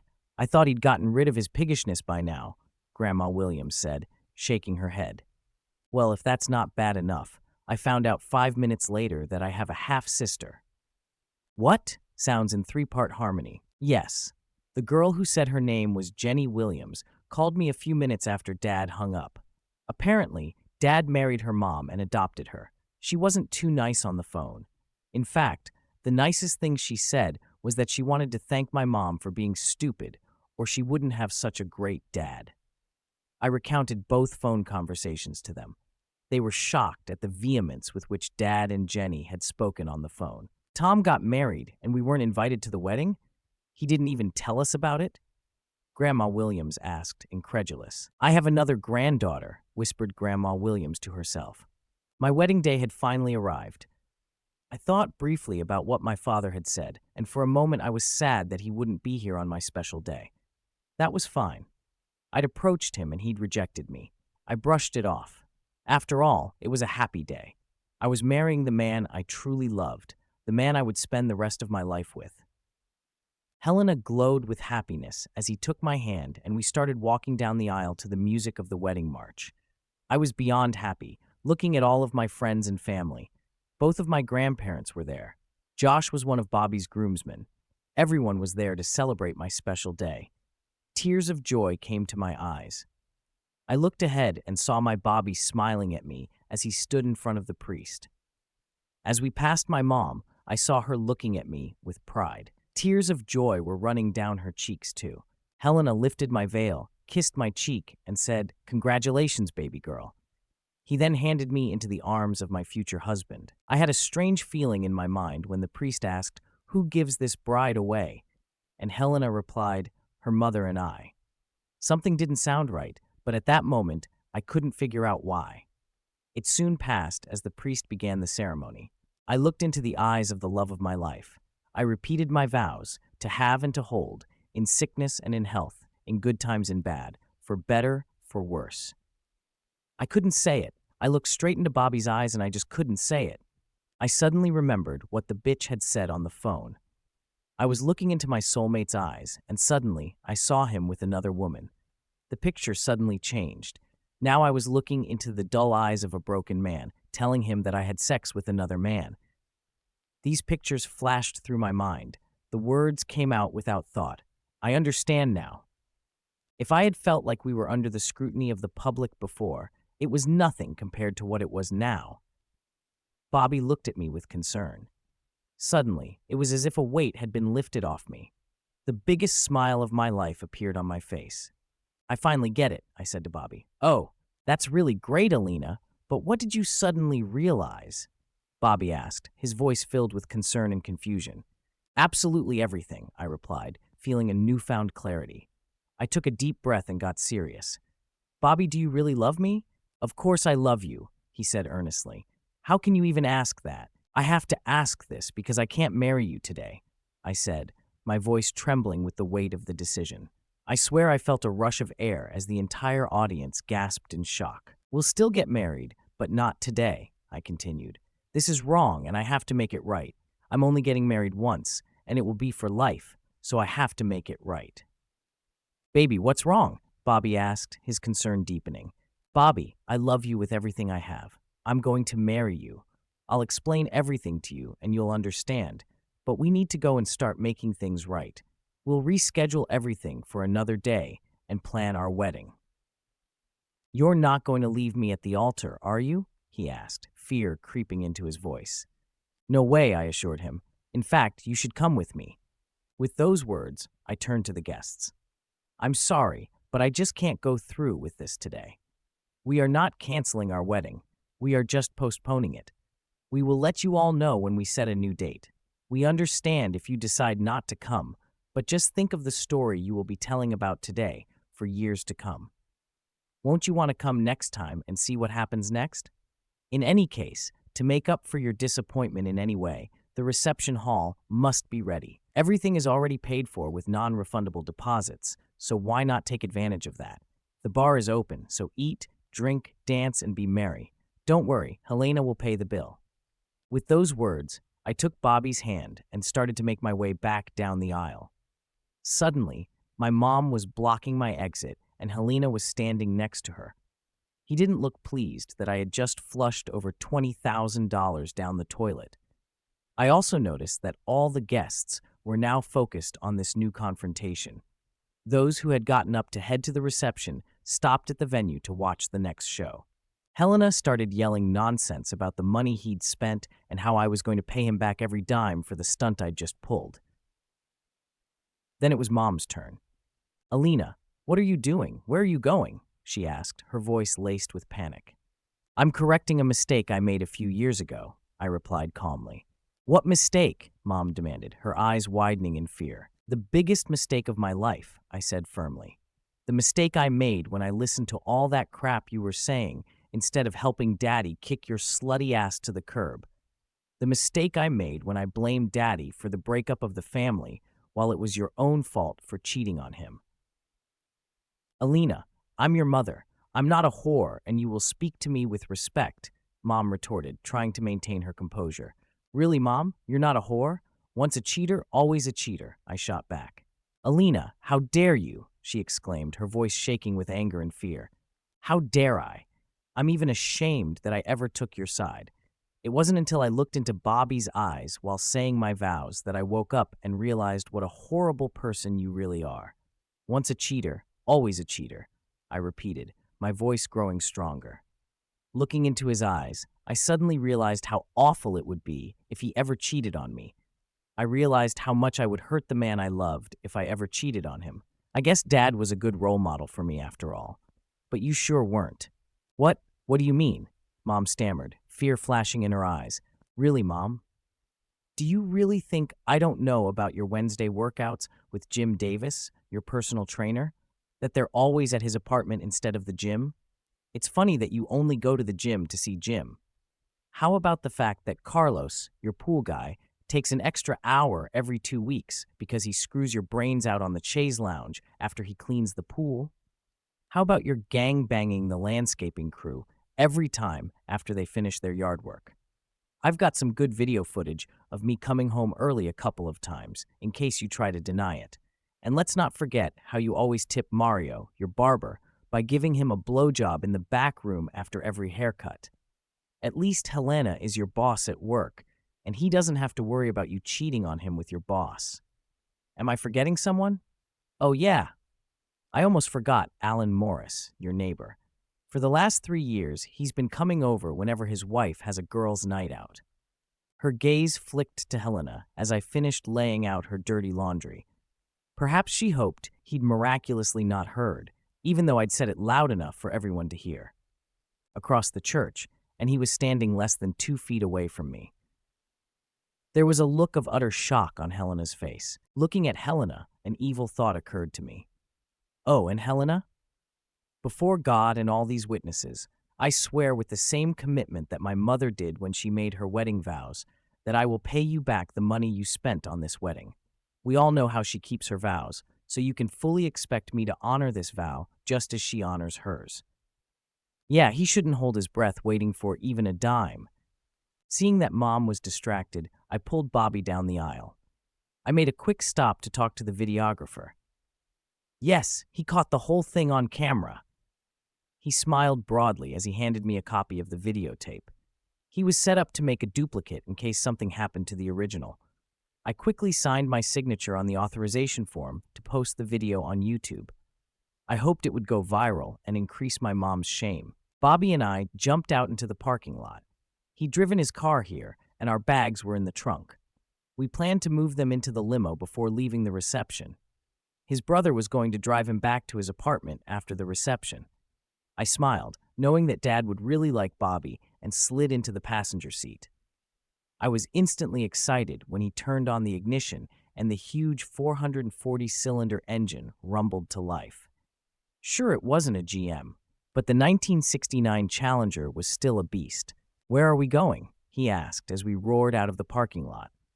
"Go west on 56. I'll find the address and put it in Waze," I replied, working the phone. It wasn't difficult. After all, he wasn't trying to hide. I knew the town he lived in, and a search of the real estate records gave me the answers I needed. He was about 2 hours away. We could only hope he would be home when we got there. We didn't stop to change clothes. I was on a mission and didn't want to waste time. It's not a common occurrence when you open the front door and see a woman in a wedding dress and a man in a tuxedo on the porch. If you were a priest and lived in a church, it would probably happen sometimes. The problem was that I wasn't a priest and certainly didn't live at the church. What was even more surprising was that I actually knew which one was which. I had no idea who the person was, but it was definitely my oldest daughter standing there. My oldest daughter, who had made it clear that she didn't want to see me anymore. I recalled that today was her wedding day, but I couldn't figure out why she was here. She must be either at church, at the reception, or on her way to her honeymoon. Standing on my doorstep was the very last place she should be. "Daddy, can I talk to you for a minute, please?" she asked in a very small voice. Still stunned, I stepped back and let them enter. I gestured toward the living room where Ella and Jenny were sitting. I noticed the shocked looks on their faces. "Oh, Alina, this is my wife Ella and our daughter Jenny." "Jenny, Ella, this is Alina." "I'm sorry, but I don't know who the guy with her is." "Oh, yes, Dad, this is my fiancée, Bobby Jensen." "Bobby, this is my dad, Tom Williams, his wife Ella, and my sister Jenny," introduced Alina. "Fiancé? I thought he was already your husband. Didn't you just get married a couple of hours ago?" I was confused. "That's what I need to talk to you about. I can't do it today. I can't get married unless Daddy walks me down the aisle." "Daddy, I finally get it. You're right. You've always been right. I'm sorry I got caught up in Mom's bullshit and blamed you. It was Mom who gave up on us, not you who gave up on us. I'm sorry for everything I said and did. You didn't deserve any of it. I won't make excuses for my behavior, because there really are no excuses, except that I was young and stupid and listened to the wrong people. I just hope you can find it in your heart to forgive me and let me back into your life. I really, really want to marry Bobby. He's a really great guy, and I know you'll like him. But I can't marry him unless you agree to walk me down the aisle and marry me off."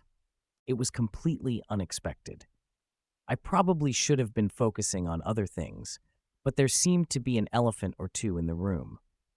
Although I was very glad that my daughter had decided that I wasn't the bastard who had abandoned them and wanted me back in her life, the curiosity that prevailed in me at the sight of this scene demanded attention. My mind raced as I tried to process everything Alina had just said. She was here, standing in front of me, asking for my forgiveness and for me to walk her down the aisle. It was surreal. "Alina," I began, my voice softening, "I never gave up on you. Not for a second. It hurt me more than you'll ever know to be apart from you and Josh. And I've missed you every single day." Tears welled up in her eyes. "I know, Daddy, and I'm so sorry for everything. Please, will you come back with us and walk me down the aisle?" I looked at Ella and Jenny, who both nodded encouragingly. "Of course, Alina. I'd be honored to walk you down the aisle." Alina's face lit up with a smile, and she rushed forward to hug me. "Thank you, Daddy. Thank you so much." Ella and Jenny joined in the hug, and for the first time in years, I felt a sense of completeness. We all piled into Bobby's car and made the drive back to the church. This time, I would be there for my daughter, every step of the way. "Helena? You mean the scumbag your mother cheated on me with? Did she really marry that piece of shit?" I asked, my voice shaking with anger. "Dad, I'm trying to rebuild our relationship. I want you at my wedding." After you left, Mom and Helena fell in love and got married. It's really your fault. If you hadn't left us, they wouldn't have continued dating," she explained. "Good. I see you're still under the impression that your mother did nothing wrong. I can't support a marriage that I believe will fail. You will likely cheat on your husband, just like your mother cheated on me. If he is any decent man, he will kick you to the curb when he finds out. Secondly, you just stole the last great honor I could have as a father and gave it to the man who ruined our family. That shows what a shallow, self-centered person you've become," I replied, my heart breaking with every word. "Fine. If you're going to be like that, don't expect to ever see your grandchildren," she snapped back. "If you raise them the way you are now, I still want nothing to do with them," I said, ending the call. I sat there, staring at the phone, feeling a mix of anger and sorrow. Despite everything, I hoped Alina would one day understand the pain she had caused. But for now, I had to move on and cherish the new family I had found with Ella and Jenny. "So, Alina, did something happen at the wedding? I mean, you're wearing a wedding dress and Bobby's in a tuxedo, so I'm assuming you really were at the wedding." She looked at herself, then at her fiancé, and nodded. "Oh, yes, we were already halfway through the ceremony when an epiphany came over me. Here," she said, holding out a disc to me. "Maybe you should watch it while Bobby and I change into our regular clothes." Bobby ran to the car and got the suitcase, and Ella escorted Alina into the bedroom where they could change. While this was going on, I set up a video player connected to the big screen in the living room. As soon as Alina and Bobby were ready, Ella came back and sat down next to me, and I pressed the play button on the remote. It started out like a normal wedding ceremony. The groomsmen escorted the bridesmaids down the aisle and then separated at the altar. Bobby entered with the priest, carrying the ring, followed by the flower girl. Finally, Helena walked Alina down the aisle. It was all pretty typical until Alina started saying her vows, but even that was normal up to a certain point. Suddenly, she found it hard to speak. She seemed to be stuck on one word. "She did it. I can't believe she actually did it and that it hit her so hard," whispered Jenny to herself. I was about to ask her what she was talking about when Alina stopped trying to say her vows and changed everything. We watched the video of her stopping the wedding and then confronting her mom. I was shocked by her revelations. Apparently, her cheating had increased since she married Helena. By the time the video ended, Alina and Bobby had changed clothes and returned to the living room. "I just couldn't go through with it," Alina explained, looking straight into my eyes. I looked into Bobby's eyes and realized how much it would hurt him if I did to him what Mom did to you. I finally understood what renounce all others really meant and that Mom had broken that vow. Then, I realized how much she had dishonored you and that I had dishonored you by marrying without you in the place of honor you deserve. She paused, her voice trembling with emotion. "How can I say such solemn vows at a ceremony where the place of honor is held by two of the most dishonorable people I know? How can these vows have any real meaning if they don't include the most honorable person I know?" I realized that if I really wanted these vows to have meaning, I had to be led down the aisle by my dad, the man who actually taught me values and integrity. I decided that when I marry Bobby, it should be you there, not Mom and Helena. Alina paused for a moment, then smiled and looked at Jenny. "And I'm so glad to have a sister who understands and supports me. Jenny, I hope you'll be my bridesmaid when the time comes." Jenny beamed with pride, and I felt a lump in my throat. My heart swelled with joy and relief as I looked at my daughter, who had finally come to understand and appreciate the values I had tried to instill in her. Ella squeezed my hand, and I knew we had come full circle. Despite the pain and heartbreak, we had found a way to rebuild our family, and now we could move forward together, stronger than ever. "Besides, I need my little sister to be one of my bridesmaids," Alina said with a heartfelt smile. "It was your kick in the ass that woke me up. I remembered what you said to me as I looked into Bobby's eyes, trying to say my vows. How can I get married if you won't stand by my side?" Her words resonated deeply, and I felt an overwhelming sense of pride. This moment was incredibly important for her, for us all. We talked for a few more hours, catching up and reconnecting. I hadn't realized that Jenny had gotten Alina's phone number from my phone earlier that afternoon after Alina's initial call. Jenny had gone to her room and a few minutes later called Alina on her own phone. It was getting late, so I asked Alina and Bobby to stay the night in the guest bedroom. They gratefully accepted. Throughout the evening, Alina's phone kept buzzing. She ignored the calls from Helena and Kaylee, but several of her friends called as well. Apparently, many of the wedding guests had accepted Alina's offer to enjoy the reception at Helena's expense.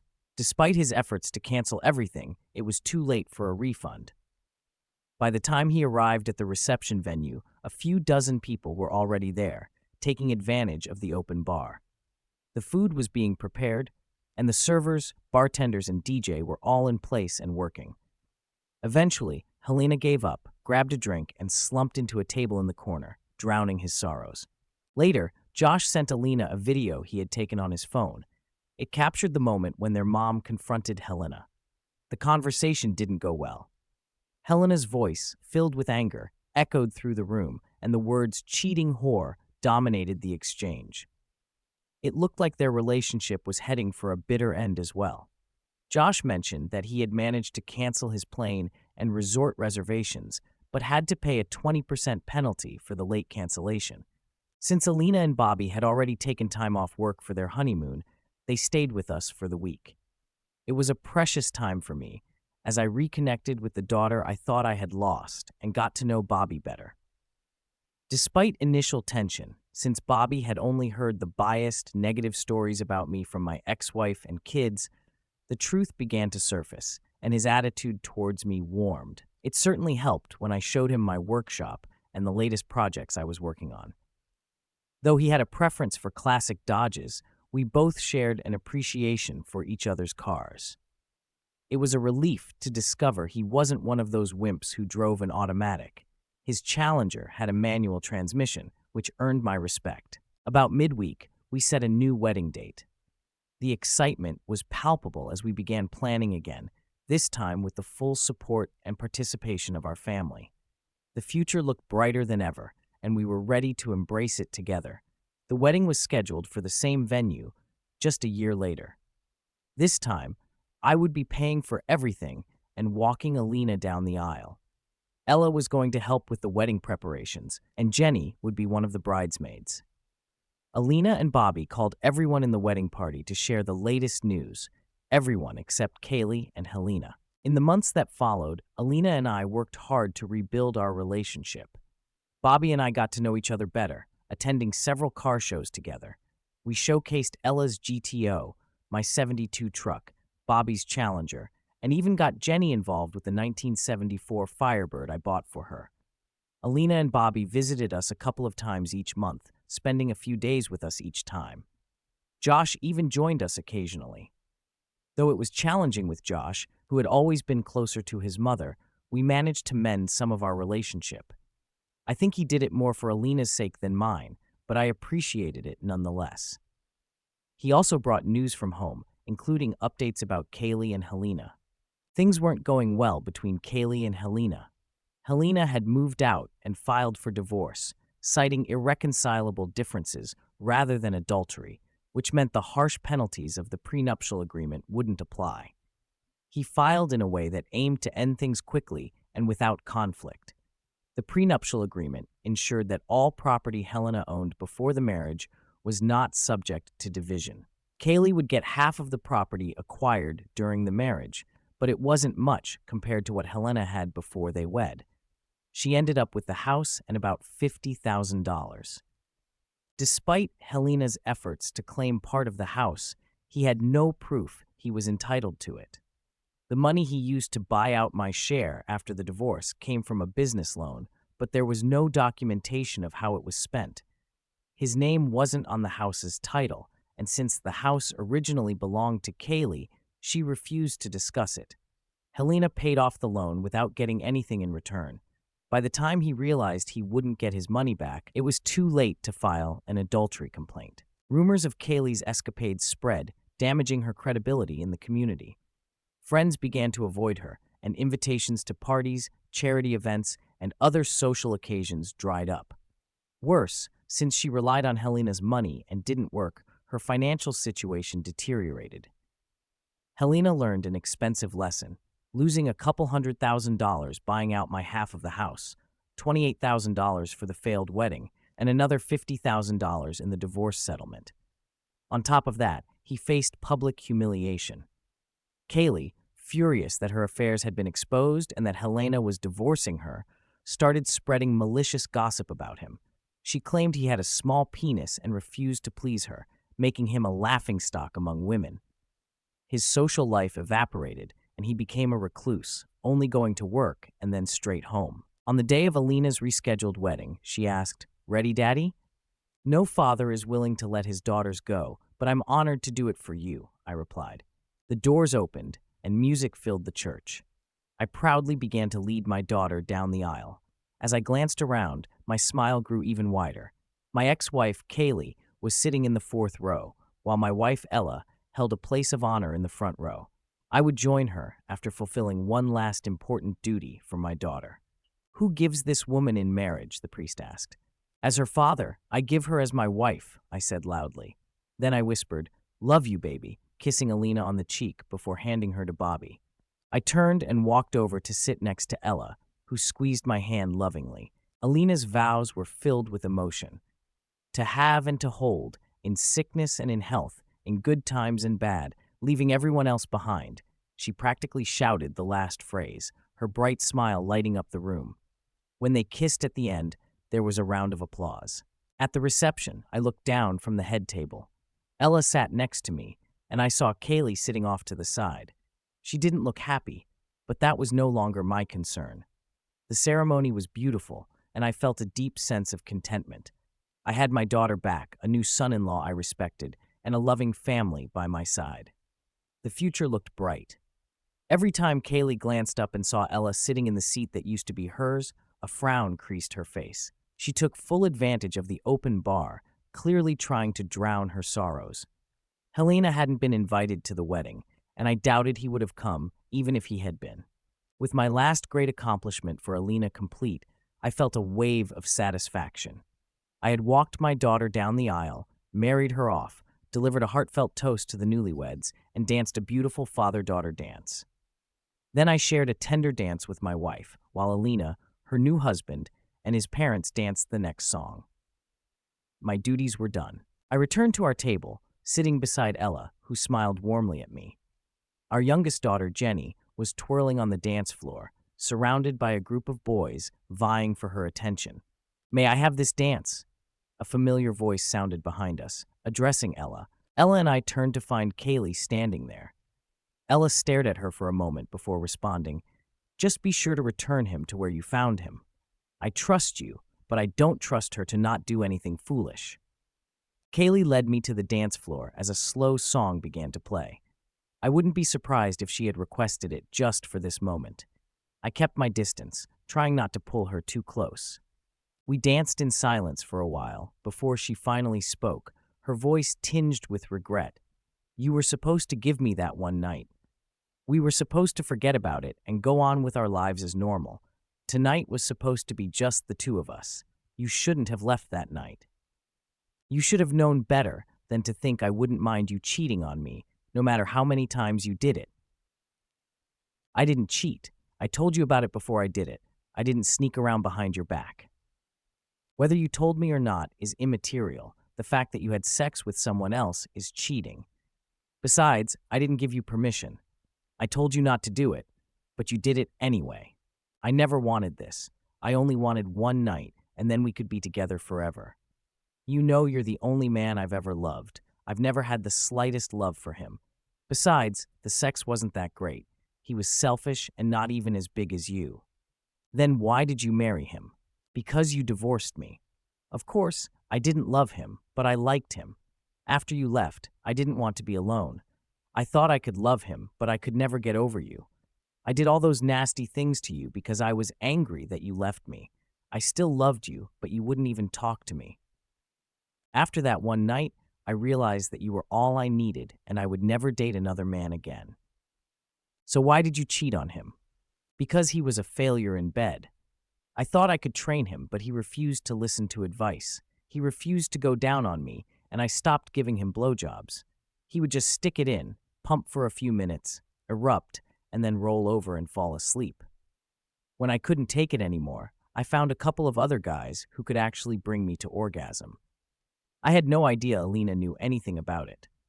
Even if I had known she knew, I never would have thought she would leave me to my own devices like that. I feel really sorry for you. We had a really great marriage, but you abandoned it for one night of mediocre sex. I don't think there's any chance. I couldn't help but laugh. Not just no, but very no. First of all, even if I wasn't married now, what you did by setting my children against me destroyed any possibility of us ever getting back together again. I am now remarried to the woman I love, and I have another daughter that I love as well. The best I can offer is the courtesy of being in the same place at any events with our children and grandchildren. Thankfully, the song ended soon after. I didn't speak to Kaylee again that evening. She couldn't afford to pay the mortgage on the house, so she eventually sold it and moved into a small apartment. The money from the sale was enough for her to live on if she was careful. She occasionally went on dates with her girlfriends, but as far as I know, she never had any serious relationships again. Helena ended up living alone too. Alina and Bobby had a long, loving marriage. They had 3 children, 2 boys and 1 girl. Josh eventually married a nice girl as well, and they had 2 daughters. As far as I know, neither of them cheated on each other. Some might think I should have sought revenge on Kaylee and Helena, but the reality was that any action I took could have landed me in jail or led to retaliation. I decided to move forward and live my life as best I could. As they say, the best revenge is a life well lived. And that's what I did, letting karma deal with the rest. Karma is a bitch, and her stripper name is Revenge. Helena and Kaylee didn't burn, but they didn't walk away unscathed. No, I had nothing to do with it, but I still felt good. I had my wife, daughter, and 2 other children back in my life. I was surrounded by people who loved me. I had a good life. Ready, Daddy? Alina asked. No father is willing to let his daughters go, but I'm honored to do it for you, I replied. The doors opened and music filled the church. I stepped in, starting with my left foot, and proudly began to lead my daughter down the aisle. My wife Ella sat in the front row, smiling broadly. After taking care of this last important honor for Alina, I joined her. Don't worry, Dad. I'm going to do it today. I talked to Alina, and I'm going to do it right the first time, Jenny assured me.